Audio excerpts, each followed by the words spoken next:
Well, but also beside that book, they ought to recommend this book. well, yes, we do need to flash that at the camera very much, Al. Yeah, you know, it's really intriguing that the Constitution is so small. You know, when you have stacks and stacks and stacks of cases. Tell the people where they can get this. Well, you do that, Christy. Where did you get yours, Al? Well, I got it from him. No, it says here, it looks like you have a number. Should I give the number out? Yes, please. Okay. It's 1-877-500-2USA if you want a copy of the Constitution. Yes, amen. You were at the Conservative Breakfast Club this morning here in Fort Wayne, and you got very particular in describing some of the techniques that you used in derailing federal legislation. Can you go into that for us? Well, we've got 3 minutes. there were a few times when, for example, a situation that arose in the 8th District in Gibson County, Indiana, just north of Posey County, where I live, where the ACLU had come in and sought to remove the 10 Commandments from the courthouse lawn.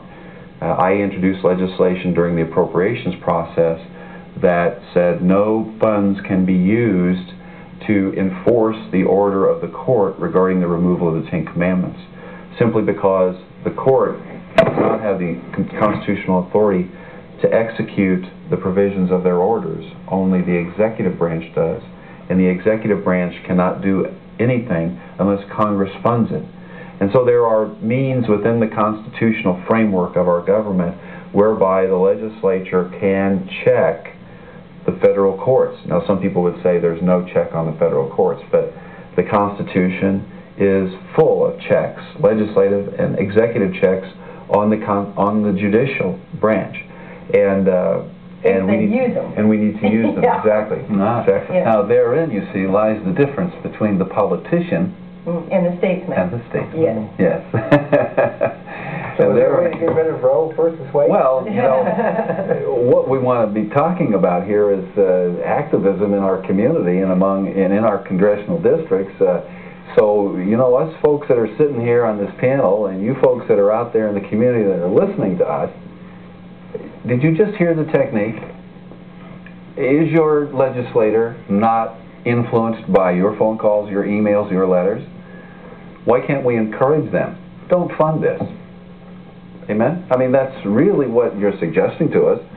This is one way, this is an avenue that grassroots folks whose money is being created, that is inflating and devaluing what they're holding in their checking accounts and savings accounts, this is one of the ways in which liberty is being preserved.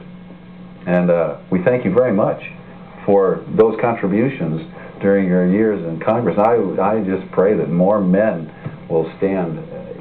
Am I down to 1 minute now? You don't look at that. We don't even know where we are.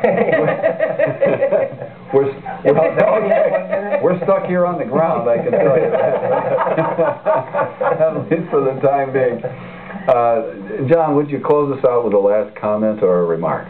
Well, it's been my pleasure to be here in Fort Wayne and to share with you what I learned in Congress, and just to say amen to that idea, Jim, of the people becoming more involved, because this problem can be solved by education, by educating ourselves, educating our children, our posterity, to be active in government and active in the decision making in our government. We have a tremendous blessing that's been passed down to us, and we shouldn't squander it. So there's hope. There is hope. Okay. Thanks, everybody, for being with us. We hope you've enjoyed it half as much as we have here on the panel. See you next time.